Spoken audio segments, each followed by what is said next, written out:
जय श्री राम दोस्तों। तो आज आप लोगों को बताएंगे कि यूपीएससी की रिवीजन कैसे करनी है। तो सबसे पहले आप लोग को जो भी कोचिंग कर रहे हैं वो कोचिंग करें, और जो सब्जेक्ट कंप्लीट हो गए हैं उस सब्जेक्ट के बुक, जैसे कि कोई भी अगर मॉडर्न हिस्ट्री पढ़ रहे हैं तो मॉडर्न हिस्ट्री का अगर क्लास कर रहे हैं तो उस क्लास करने के साथ साथ जो टॉपिक आपका कंप्लीट हुआ तो उस टॉपिक का, जैसे कि कोई भी चैप्टर कंप्लीट हुआ मॉडर्न हिस्ट्री का, तो उस टॉपिक यानी कि उस चैप्टर का आप जो नोट्स लिखे हैं उनको पढ़ें। और जो भी बुक आप पढ़ रहे हो, जैसे कि बिपिन चंद्रा का हुआ या फिर एक्सपेक्ट्रम पढ़ रहे हो, जो भी आप पढ़ रहे हो उसको पढ़ें।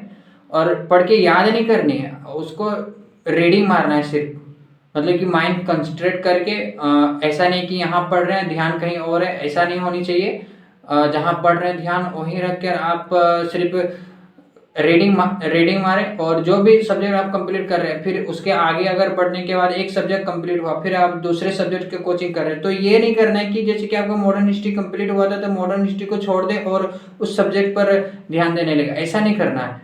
सबसे पहले तो आप उसको कंप्लीट करके नोट्स भी पढ़ें और उसका जो भी बुक आप प्रेफर कर रहे हैं उस बुक को पढ़ें। और इसके बाद अगर अदर सब्जेक्ट आया या फिर आप एक साथ में दो सब्जेक्ट लेकर चलिए, दो से ज़्यादा लेकर जाएंगे तो आई थिंक नहीं होने वाला है। और किसी का अगर हो रहा है तो दो से ज़्यादा नहीं ले जाना चाहिए, क्योंकि बाद में बहुत ज़्यादा दिक्कत होती है। तो आप जो भी सब्जेक्ट पढ़ रहे हैं उसकी नोट्स पढ़िए, उसके बुक्स पढ़िए, रीडिंग मारिए, मतलब माइंड कंसंट्रेट करके याद करने की कोशिश मत कीजिए। याद करेंगे तो फिर प्रॉब्लम होगी, क्योंकि यूपीएससी का सिलेबस इतना बड़ा है कि याद करने इम्पॉसिबल वाली बात है। हाँ, कुछ चीज़ें याद करनी पड़ेगी, और क्या याद करनी पड़ेगी वो हम बताएंगे आप लोगों को। तो अगर एक सब्जेक्ट कंप्लीट हुआ तो उस सब्जेक्ट का नोट्स पढ़िए, क्लास कीजिए, क्लास के साथ साथ नोट्स पढ़िए और बुक पढ़िए, जो भी आप बुक प्रेफर कर रहे हैं। इसके बाद जैसे कि 2-3 सब्जेक्ट हो गया, अगर कंप्लीट हो गया, फोर्थ सब्जेक्ट में चल रहे हैं, तो आप लोगों को बता रहे हैं कि पिछले जो सब्जेक्ट पढ़ चुके हैं उसको छोड़ना नहीं है। उनके नोट्स आप अगर 2 बार पढ़ चुके हैं, 3 बार पढ़ चुके हैं, तो उसको नोट को साइड कीजिए, उसका नोट जो क्लासेस नोट्स है उसको साइड कीजिए। और साइड करने के बाद आप जो बुक प्रेफर कर रहे हैं, कोई भी सब्जेक्ट कर रहे हो, लक्ष्मीकांत कर रहे हैं या फिर पॉलिटी कर रहे हैं, सतीश चंद्रा का कर रहे हैं, आर एस शर्मा का कर रहे हैं, बिपिन चंद्रा का कर रहे हैं, या जिसका भी आप कर रहे हैं, जिसका भी बुक, उस बुक को रीडिंग मारिए। और 2-3 बार पढ़ने के बाद धीरे धीरे पता चली जाएगा कि कौन सा छोड़ना है और कौन सा नहीं पढ़ना। और हमेशा एक बात याद रखनी चाहिए, मोस्ट इम्पोर्टेंट, की ये बात कभी भूलना नहीं चाहिए कि आप जो भी चीज़ पढ़ रहे हैं उससे पहले आप क्वेश्चन बैंक देखिए कि क्या पूछे हैं, किस टॉपिक से रिलेटेड पूछ रहे हैं और क्या कर रहे हैं। क्वेश्चन बैंक को कभी नहीं छोड़ना नहीं है, वो उसको अपना फ्रेंड बनाइए और उसको हमेशा साथ लेके चलिए, तभी होगा। तब पता चलेगा कि आपको क्या छोड़नी है और क्या पढ़नी है।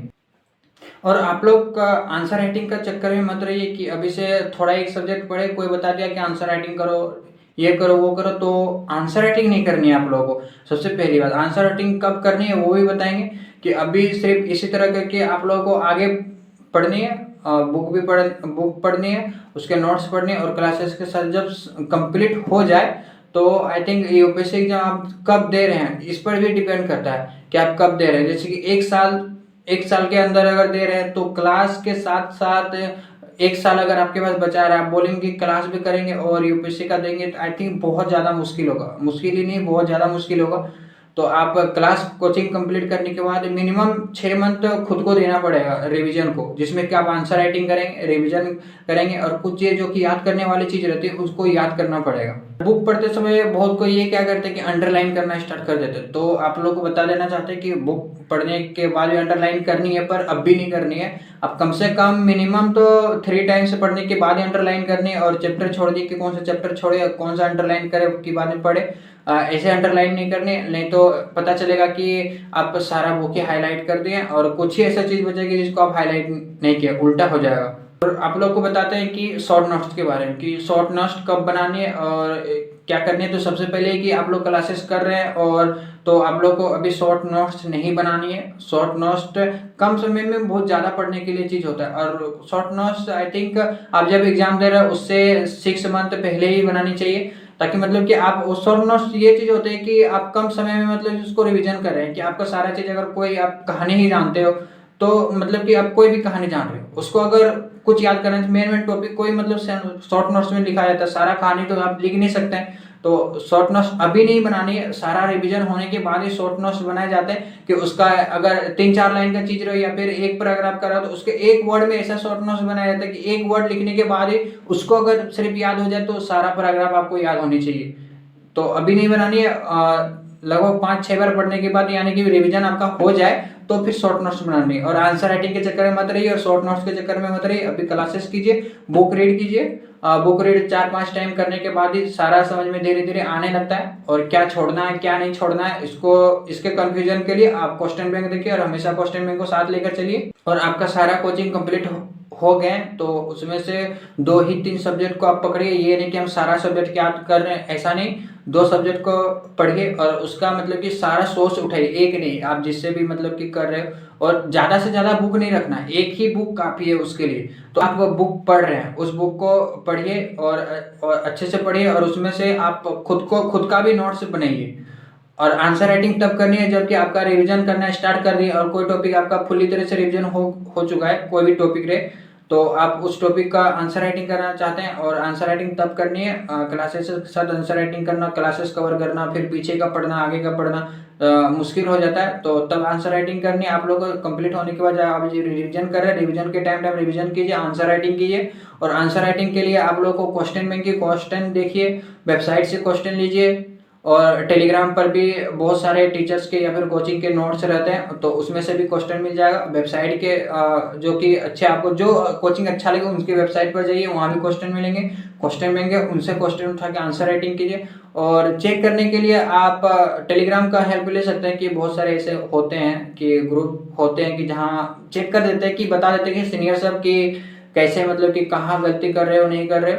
और लास्ट टाइम जब आपका निकल जाए अगर पीटी निकल जा रहा है तो I think test series join कर लेनी चाहिए, मतलब कि रिस्क नहीं लेना चाहिए, टेस्ट सीरीज ज्वाइन कर लेनी चाहिए और फिर वहाँ से मिल जाएंगे कि आप कहाँ क्या कर रहे हैं, गलती कर रहे हैं, कहाँ मिस्टेक कर रहे हैं, तो वो कवर हो जाएंगे। क्या चीज़ याद करनी है क्या चीज़ नहीं याद करनी, ये आप पढ़ते पढ़ते आपको खुद ब खुद पता लग जाएगा कि कौन सा चीज़ 10 बार पढ़ने के बाद भी याद नहीं हो रही है, तो वो खुद ब खुद पता लग जाएगा। उसको उसका नोट्स बनाइए, उसको याद करनी पड़ती है क्योंकि सिलेबस इतना बड़ा है तो सबको याद करना पॉसिबल नहीं होता, बहुत कम याद करना पड़ता है। आपको पढ़ते पढ़ते ही मतलब कि सारा आइडिया लग जाएगा कि कहाँ कौन सी करना है नहीं करना। अभी घबराने की जरूरत नहीं है, अच्छे से तैयारी कीजिए।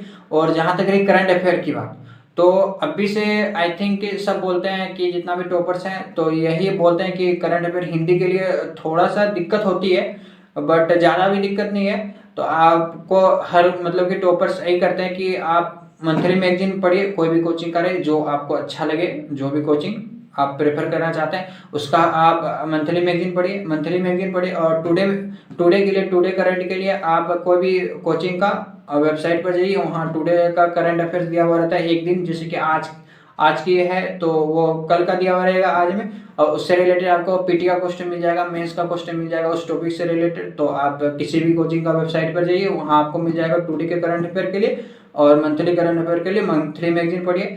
और जहाँ तक आप, और अगर किसी को अगर इंग्लिश अच्छी तरह से आती है तो आप द हिंदू पढ़िए, इंडियन एक्सप्रेस पढ़िए।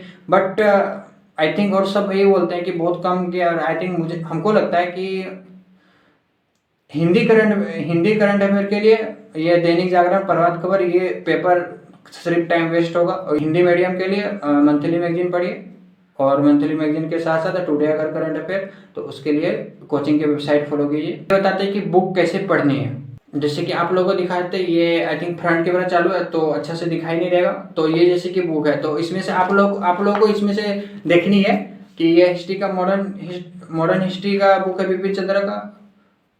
तो ये जैसे कि पढ़नी है, इतना मोटा बुक है तो इतना मोटा बुक एक दिन में पढ़ने के लिए पॉसिबल नहीं हो तो और कोई कर भी नहीं सकता। तो इसको आप डिवाइड कीजिए। सबसे पहले तो आप चैप्टर देखिए, अगर चैप्टर में अगर ज़्यादा लंबा हो रहा है आपका इस बुक का, अगर चैप्टर अगर आई थिंक ज़्यादा पेज का हो रहा है तो टोटल पेज संख्या डिवाइड कीजिए और आपको कितना दिन में पढ़ना है, 1 मंथ में पढ़ना है, 25 दिन में पढ़ना है, उसको डिवाइड कीजिए।